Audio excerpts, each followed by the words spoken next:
Hey, I'm glad you're here. I wanted to talk with you specifically about losing your confidence in psychiatric drug withdrawal. So, if that's something you've experienced or that you're experiencing while you're going through getting off your psychiatric medication, just know you are not alone. And I'm going to share with you some of the things I've learned about that and some good news about that in this video. So, my name's Joanna. I went through a really hard psychiatric drug withdrawal experience, and I did heal from it, and I am on the other side. And so I just am so thankful to be sharing my story with you and to be able to be walking with people through their own healing journeys through psychiatric drug withdrawal. So if you're looking for support or help through your own healing process, check out the link in the video description and you can see I have a website with a calendar and I meet with people one-on-one and I also run groups. So however I can help you, I would love to support you through your healing process. I wanted to specifically share about losing confidence in psychiatric drug withdrawal because it is very, very common. But my encouragement to you is that it is not the long term. It is not here to stay.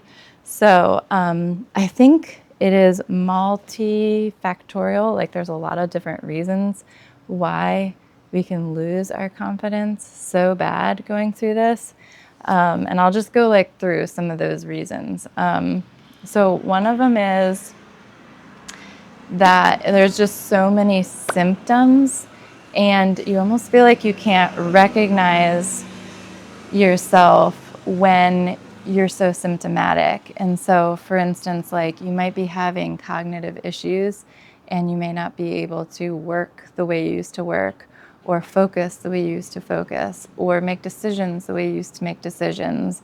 And so you might be dealing with like brain fog and you might be dealing with anhedonia where you just like everything feels so flat and you like nothing feels rewarding or like there's any reason to do it. So you might be dealing with those. There's just so many symptoms. And I think those symptoms can bring us to the sense of disconnect from our normal selves. And so like for me, I couldn't remember the things I learned in school in my master's program. And I was like about to be working and I had already started my job when I was going through withdrawal. And so there was like that little overlap but anyway, I ended up not being able to work for a while and things like that it can knock your confidence. Like I was just like, I can't remember what I learned. I don't even know if I'll ever be able to do that career ever. Like it might just be done, like donezo. And so that made me feel like, oh my gosh, like I really lost my confidence in my own thoughts.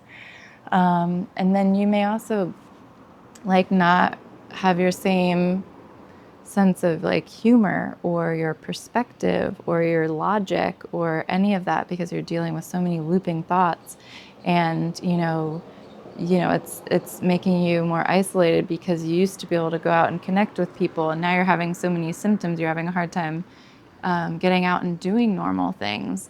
And so that can feel like it's knocking your confidence because you're like, I don't even know how to socialize normally anymore, or you're trying to, but you're like you just feel like you're way in your head and you're like having so many symptoms. You're like, am I being socially appropriate while I'm having all these symptoms?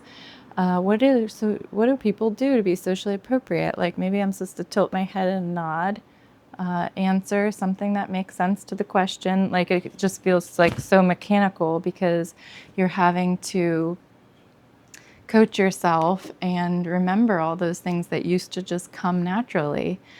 And so, all of just the factors of all of those symptoms can really make us feel separated from ourselves and our abilities and from other people and make us really doubt ourselves. And you might even feel like you don't recognize yourself, like you forget all of the normal parts of yourself, like your hobbies seem irrelevant, or your interests, or, it can just feel like you have completely lost yourself. And so that alien feeling is so, it can be scary. So I just want you to know, like, that is not your trajectory. That is a terrible byproduct of going through psychiatric drug withdrawal. Like, it is just a really, really hard experience. And that self-alienation, that alienation from others, and my encouragement to you is that is not here to stay. That is a withdrawal symptom that comes in, but it also goes. And so, like, as you rebuild and as you heal and as you restore over time, you're going to be like, oh, it's like Christmas. You're going to be like, oh my gosh, that's right. I do love skiing, or, whatever I love guitar. Oh my goodness. So, like, when you get things back, it's like so exciting, and your confidence comes back with it. Like, your confidence will come back. It's sort of like, someone who like loses their voice for a while, and it's like, oh my gosh, I can't sing, I can't talk. And then when it comes back, it just comes back, and they can sing and they can talk. So it's like, yeah, it's like you lose it, but then it comes back.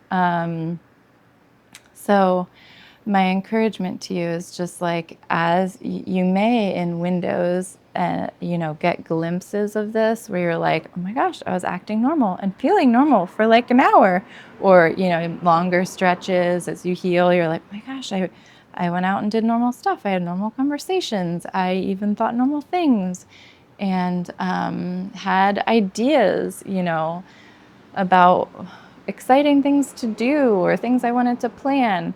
And those are really good signs. Like, if you get moments like that, those are pictures of what's to come. And if you don't get windows, that's okay too, because you're still healing too. Some people go through that window wave pattern. Some people just stay in a wave and then it lifts. So, but the truth is that as you heal and those things come back, your confidence is going to come back too, and that you aren't gone. You're still in there. You've just got a lot of symptoms heaped on top of you, and you've got suffering. You have this suffering that is becoming so dominant, but it will resolve in time, and then your confidence is going to come back as you just see yourself coming back to normal. So I just want to encourage you that this is not going to obliterate the real, true you. It may feel like that. It may feel like a complete annihilation of your real, true self, but you are still there. You are still there, and it's going to be very good when you emerge and healed and feeling more yourself, and rediscover like who you are, and reconnect. So that's my encouragement to you, is that your confidence will be restored, and that you're not the only one. There's so many people going through this, so many, and so many who have gone through this and healed. And so I just encourage you to hold on to those stories of hope and of healing, because you are on your way to that too. All right, I'm here supporting you. Bye.